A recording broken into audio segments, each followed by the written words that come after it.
को मेरा नमस्कार। देखिए, बड़ी खुशी की बात है हम सब योगार्थियों के लिए कि बच्चा +1 से ही योग के सब्जेक्ट को पढ़ सकता है। ऐसा एक वीडियो हम बना चुके हैं, उनका क्या सिलेबस है वो हम बता चुके हैं। ऐसे ही +2 में क्या सिलेबस है उसकी आज हम चर्चा करेंगे। कौन कौन सी यूनिट्स होती हैं और क्या क्या प्रैक्टिकल और थ्योरी में आता है, उस सब की हम चर्चा करेंगे। तो अगर बच्चे को आप +1 से ही योग सब्जेक्ट दिला देते हैं, अगर वो योग के फील्ड में आना चाहता है तो उनके लिए बहुत अच्छा है। बीएनवाईज के फील्ड में आना चाहता है तो उनके लिए बहुत अच्छा है। और वो मेडिकल, नॉन मेडिकल या जिस भी फील्ड में जाना चाहता है, इंजीनियरिंग है या डॉक्टरी लाइन में जाना चाहता है या जिस भी फील्ड में जाना चाहता है, उनके लिए हर पहलू पर, उनके हर डायमेंशन के लिए, उनकी होलिस्टिक अप्रोच के लिए, उनके होलिस्टिक हेल्थ के लिए ये सब्जेक्ट बहुत ही इम्पोर्टेंट है। तो देखिए, +2 का जो सिलेबस है वो क्या है उसके बारे में हम जानेंगे। आप स्क्रीन पर देख भी पा रहे हैं, सीबीएसई ने पिछले लगभग 4 वर्षों से इस सब्जेक्ट को इम्प्लीमेंट किया हुआ है। ये जो नेशनल एजुकेशन पॉलिसी आई है 2020, उसमें इसको इंक्लूड किया गया है और इसका सब्जेक्ट कोड 841 है। तो +2 के बच्चे इसको अडॉप्ट कर सकते हैं। अगर +1 से ही वो अडॉप्ट कर लेते हैं तो और अच्छी बात है, फिर +2 में उनको ज़्यादा दिक्कत नहीं आएगी। तो देखिए, 841 कोड है। आप अपने स्कूल में बच्चों को बता सकते हैं, इस सब्जेक्ट को आप इम्प्लीमेंट करा सकते हैं, बच्चों को पढ़ा सकते हैं। थ्योरी और प्रैक्टिकल बेस्ड ये सिलेबस है और स्किल बेस्ड सिलेबस है। और +1 का हम जान चुके हैं क्या सिलेबस है, +2 का सिलेबस हम जानेंगे। लगभग सिमिलर ही है। ये थ्योरी 50 मार्क्स की है, प्रैक्टिकल भी इसमें 50 मार्क्स की है। इसके बाद देखिए, इसके भी 3 पार्ट होते हैं, ये आप देख पा रहे हैं स्क्रीन पर, part A, B, C. 3 parts में डिवाइड होता है। जो पार्ट ए होता है वो एम्प्लॉयबिलिटी स्किल्स होते हैं। तो इसमें देखिए, कम्युनिकेशन स्किल है, सेल्फ मैनेजमेंट स्किल है, आईसीटी स्किल्स है, एंटरप्रेन्योर स्किल्स है और ग्रीन स्किल्स है। ये टोटल पहले वाला कम्युनिकेशन स्किल नहीं आता है +2 में, +1 में था ये। यूनिट सेकंड आती है इसमें, 3 मार्क्स की है। यूनिट 3 भी 3 मार्क्स की है। यूनिट 4 मार्क्स की है। यूनिट 5 का कोई मार्क्स नहीं है, यानी सिर्फ 2, 3, 4 यूनिट्स के मार्क्स हैं, यानी टोटल 10 मार्क्स हैं। ठीक है। इसमें भी यूनिट जो पार्ट जो 1 है, ए है, वो टोटल 10 मार्क्स का है। और उसमें भी कितनी यूनिट है? 3 यूनिट्स है, 5 यूनिट्स नहीं है, क्योंकि कुछ यूनिट्स हम उसमें पढ़ चुके हैं +1 में। अब सब्जेक्ट स्पेसिफिक स्किल जो है वो पार्ट बी है।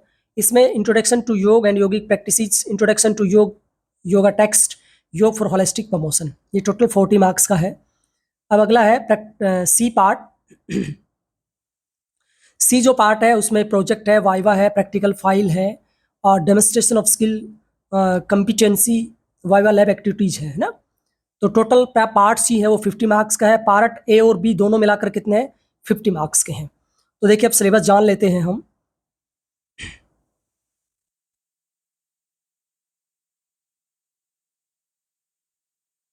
सब्जेक्ट स्पेसिफिक स्किल्स में क्या है? जो यूनिट फर्स्ट है उसके अंदर है षटक्रम, meaning, purpose and their significance in योग साधना। तो देखिए, +1 में तो बच्चे ने जान लिया था योग क्या है, योग का अर्थ क्या है, योग की परिभाषाएं क्या है, योग का इतिहास है, विकास है, वो सब उन्होंने जान लिया था। यहाँ पर किससे शुरुआत कर दी? षटक्रम से। षटक्रम का आपको अर्थ बताना है, purpose and their significance in योग साधना। फिर योगासन के बारे में है, योगासन का meaning, principle and their health benefits. Introduction to pranayama and dhyan and their health benefits. आगे है आइडेंटिफाई करियर अपॉर्चुनिटीज इन योग, योग में कैसे आप अच्छा करियर बना सकते हैं वो आपका बताना है। ठीक है। आगे है यूनिट 2, कंसेप्ट ऑफ आहार यानी diet according to yogic text, यानी योग ग्रंथों में आहार का क्या स्वरूप बताया है, हठ प्रदीपिका, घेरण संहिता और गीता में। खासकर इन 3 ग्रंथों में पथ्य, अपथ्य, सात्विक, राजसिक, तामसिक, मिताहार, इनका कॉन्सेप्ट दिया गया है। वो एक अच्छा टीचर आपको पढ़ा सकता है। अगला है सिग्निफिकेंस ऑफ हठ योग प्रैक्टिसेस इन हेल्थ प्रमोशन, यानी स्वास्थ्य के प्रमोशन में हठ योग की कौन कौन सी जो प्रैक्टिसेस है वो बहुत ही उपयोगी हैं, उनके बारे में चर्चा है। Concept of mental health wellbeing according to Patanjali yog sutra, Patanjali yog सूत्र में दिया गया ना मेंटल हेल्थ कैसे आप ठीक कर सकते हैं, मैत्री, करुणा, मुदिता, उपेक्षा नाम, है ना। ये सूत्र बड़ा उपयोगी है यहाँ पर। योगिक प्रैक्टिसेस ऑफ पतंजलि योग सूत्र, बहिरंग एंड अंतरंग योग, यानी यहाँ पर अष्टांग योग की बात की है, बहिरंग अंतरंग योग है ना। मैं आप कमेंट बॉक्स में लिख के बताना मुझे अगर आप थोड़ा बहुत योग जानते हैं तो। बहिरंग में कौन कौन से कौन कौन से पार्ट्स हैं, कौन कौन से अंग हैं अष्टांग योग के, और अंतरंग में अष्टांग योग के कौन कौन से अंग हैं। मैं देखता हूँ कौन बच्चा सबसे पहले इसका उत्तर देता है। अगला है concept of healthy living style in Bhagavad Gita. Bhagavad Gita तो अपने आप में होलिस्टिक ग्रंथ है, होलिस्टिक अप्रोच, बैलेंस्ड एक टेक्स्ट है ना। तो भगवत गीता जो है उसमें एक अच्छा स्वास्थ्य जीवन जीने के लिए क्या क्या बताया गया है। तो यहाँ पर भगवत गीता का सामान्य परिचय भी हो जाता है और गीता के 6ठे अध्याय का 17 और 18वां जो श्लोक है, 16वां जो श्लोक है, बड़े इंपॉर्टेंट है, लाइफ स्टाइल से रिलेटेड ही है। Importance of subjective experience in daily योग प्रैक्टिसेस, यानी जो सब्जेक्टिव एक्सपीरियंस है नियमित जो अभ्यास में, उसका क्या महत्व है वो आपको बताना है। अब देखिए योग फॉर हेल्थ प्रमोशन में क्या है, unit 3 introduction to first aid and CPR।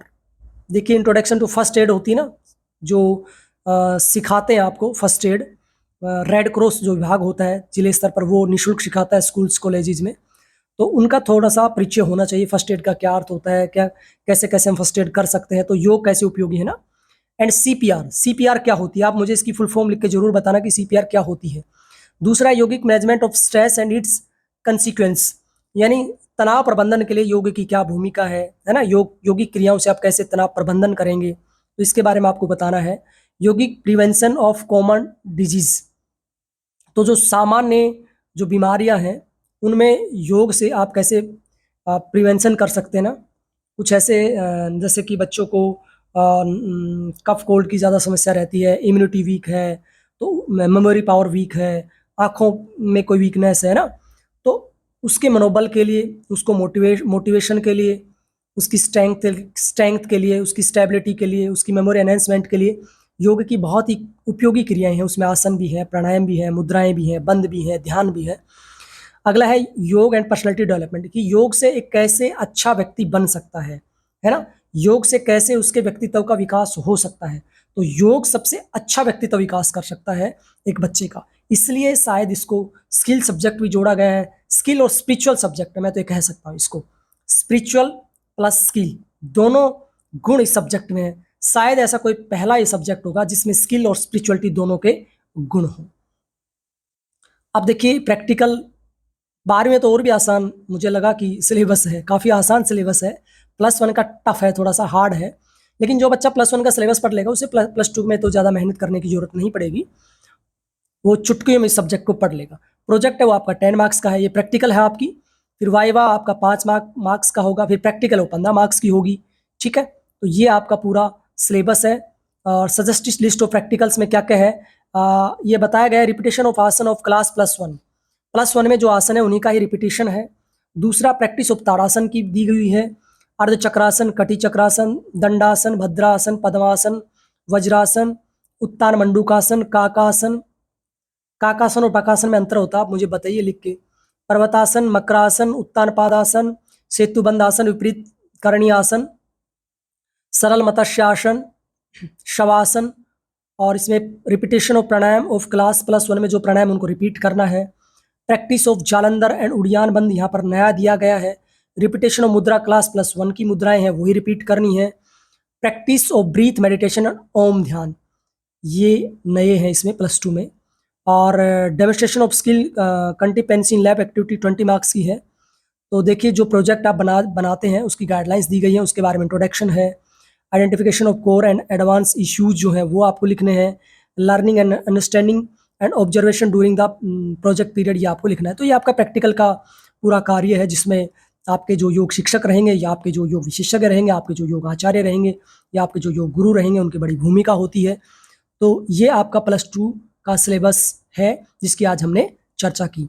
तो कोशिश कीजिए कि आप +1 में ही इस सब्जेक्ट को लें, इस सब्जेक्ट को अडॉप्ट करें। इसमें बहुत बड़ी भूमिका होती है स्कूल मैनेजमेंट की। स्कूल मैनेजमेंट बच्चों को मोटिवेट करे, उन्हें समझाए और बच्चों को इसके सिलेबस से भी रूबरू कराएं। मेरा वीडियो बनाने का मोटिव यही है कि मेरे बहुत से जो विद्यार्थी हैं उन्होंने कहा कि सर इस सब्जेक्ट आप वीडियो जरूर बनाइए, ताकि हमें भी पता चले इसका सिलेबस क्या है, और सिलेबस के बाद आप एक सैंपल और मॉडल पेपर का वीडियो जरूर बनाएं, ताकि बच्चों को पता चले कि कितना आसान पेपर इसका आता है। तो ये सब्जेक्ट बहुत ही उपयोगी है, बहुत ही सहयोगी है। आपका स्पिरिचुअल से रिलेटेड भी है, आपकी स्किल से रिलेटेड भी है, आपके स्टेमिना से रिलेटेड भी है, आपकी मेमोरी से रिलेटेड भी है। आपके होलिस्टिक डेवलपमेंट के लिए सब्जेक्ट बहुत ही जरूरी है, खासकर इस वर्तमान समय में। और आपके मार्क्स भी इससे इंक्रीज होते हैं। दूसरे सब्जेक्ट में ये सब्जेक्ट बड़ा ही हेल्पफुल होता है। तो आज के लिए इतना ही। आप सबका बहुत बहुत धन्यवाद। फिर भी आपके मन में कोई क्वेरी हो, कोई क्वेश्चन हो, कोई डाउट हो तो निसंदेह आप मुझे कमेंट बॉक्स में लिखकर पूछ सकते हैं। आज के लिए इतना ही। आप सबका बहुत बहुत धन्यवाद।